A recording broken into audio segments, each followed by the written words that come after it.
आज हम पढ़ेंगे अनुपातों का प्रकार, जिसमें आप पहला पढ़ेंगे संयुक्त या मिश्र अनुपात। इसमें जो भी हमें अनुपात दे रखा है उसको किस तरीके से सॉल्व करते हैं पहले तो वो समझ लीजिए। ये मान लीजिए ए, बी और सी तथा एक्स, वाई और जेड, ये दो अनुपात दे रखे हैं अलग अलग आपको।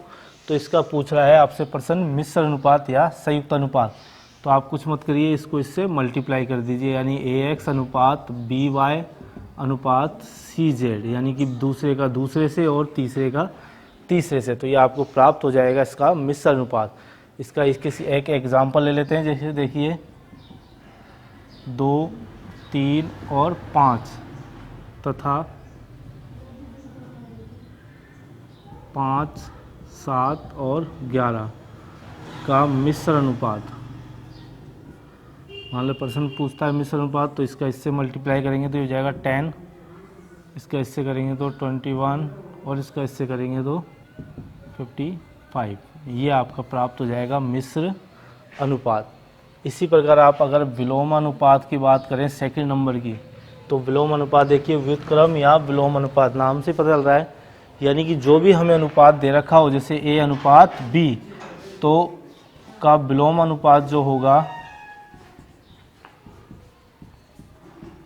तो इसका उल्टा, यानी कि बी अनुपात ए भी कह सकते हैं इसको, यानी कि ए अनुपात बी का विलोम अनुपात उल्टा होगा बी अनुपात ए। जैसे प्रश्न में मान लो 3 अनुपात 5 है, इसका विलोम अनुपात पूछे प्रश्न तो आप लिखेंगे 5 अनुपात 3, इस तरीके से। अब बात करें तीसरा वर्ग अनुपात। वर्ग का मतलब आप जानते हैं स्क्वायर होता है, यानी कि किसी भी संख्या को उसी संख्या से गुणा करेंगे तो वर्ग प्राप्त होगा। तो यहाँ पे हम पढ़ रहे हैं तीसरा टॉपिक है इसका वर्ग अनुपात। इसमें देखिए आप जैसे अनुपात दे रखा है का वर्गानुपात अगर प्रश्न पूछता है तो आपको जो भी अनुपात दे रखा है उसी का वर्ग कर दो और अनुपात में लिख दो उसे, तो हमें प्राप्त हो जाएगा ये वर्गानुपात।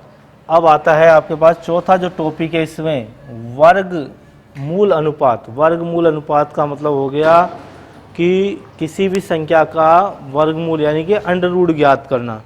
तो ये वर्ग अनुपात में आपको जो भी अनुपात दे रखा हो का वर्गमूल अनुपात,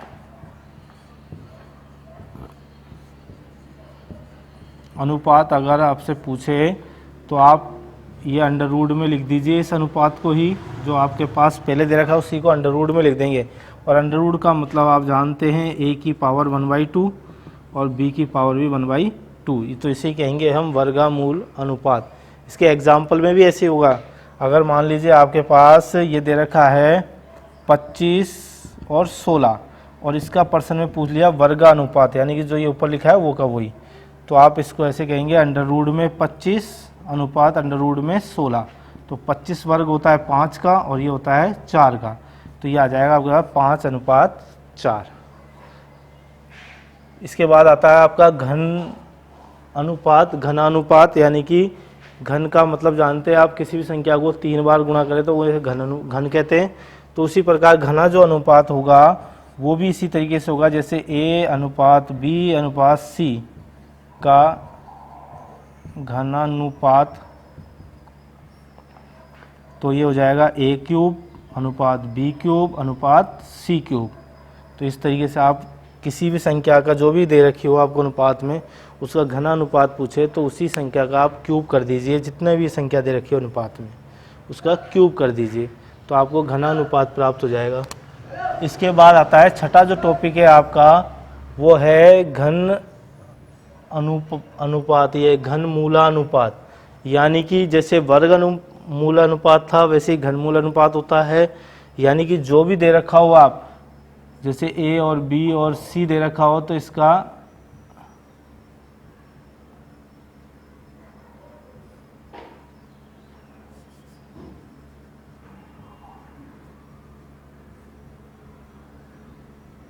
तो आप क्या करेंगे, a का जो क्यूब था उसके अंडर रूट लगा के आगे यहाँ पे 3 लिख देते छोटा घनमूल को दर्शाने के लिए।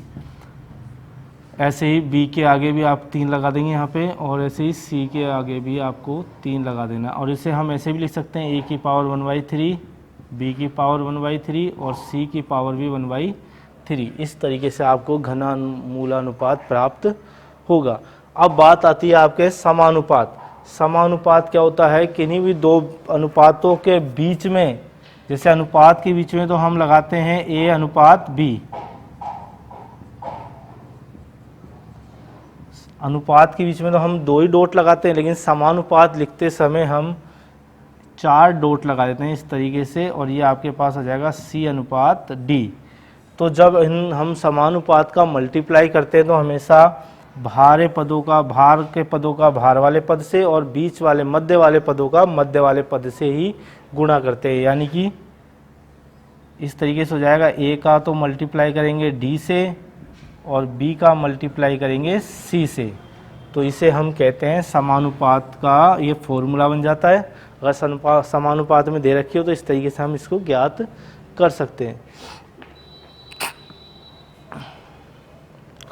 अब बात करें चतुर्थ अनुपात। चतुर्थ अनुपात क्या होता है? यानी कि इसमें हमें 3 अनुपात तो दे रखे होंगे लेकिन चौथा अनुपात नहीं दिया होगा। उस चौथे अनुपात को हम इस समानुपात की तरह ही सोल्व कर सकते हैं। जैसे कि इसको एग्जाम्पल के माध्यम से समझ लें, या फिर ऐसे ही मान लेते हैं जैसे a अनुपात b और ये आपके पास दे रखा है c, लेकिन ये चौथा जो d था इसको हमने x मान लिया। इसमें ये चतुर्थ अनुपात वाले में इसको हमने x मान लिया। तो जब हम इससे मल्टीप्लाई करते हैं तो बन जाता है a इंटू एक्स बराबर में b इंटू सी। तो हम इस चौथे का मान निकालना, तो x बराबर आ जाएगा b into C upon a। इससे हम ये चौथा जो मान है इसका अनुपात में, ये चौथा मान जो नहीं दे रखा वो निकालेंगे, तो इसके नाम से ही इसका नाम है चतुर्था अनुपात। जो है आपके मध्यानुपात। इस मध्यानुपाती में आपको मध्य का पद नहीं दे रखा होगा, यानी कि ये कुछ इस तरीके से हो जाएगा, ये a अनुपात x समानुपात x अनुपात और d, यानी कुछ इस तरीके से आ जाएगा कि बीच वाले पद आपको नहीं दे रखे होंगे। तो इसको हम बीच वाले से मल्टीप्लाई करते हैं तो एक्स स्क्वायर आ जाएगा, और ये बन जाएगा आपके पास a इंटू डी। तो इसका स्क्वायर हटाएंगे तो ये लग जाएगा आपके पास अंडर रूट में a इंटू डी। तो इसे हम मध्य अनुपात का सूत्र कहते हैं। और इसी प्रकार आपका 10वां जो है वो है तृतीय अनुपात।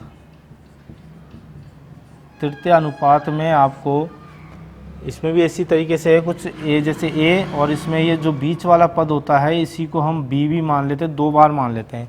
और जो लास्ट वाला पद होता है जिसे हमने मान लीजिए c है, तो इसे हम तृतीय अनुपात मानेंगे।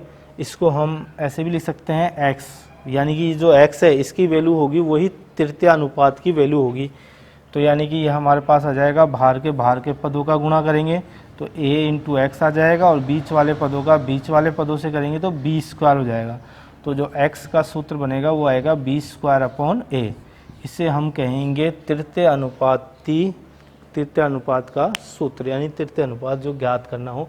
इन सूत्रों के माध्यम से आपके बहुत सारे सवाल हैं जो आपको अभी लास्ट में दे दिए जाएंगे, तो आप उनको सॉल्व कर सकते हैं।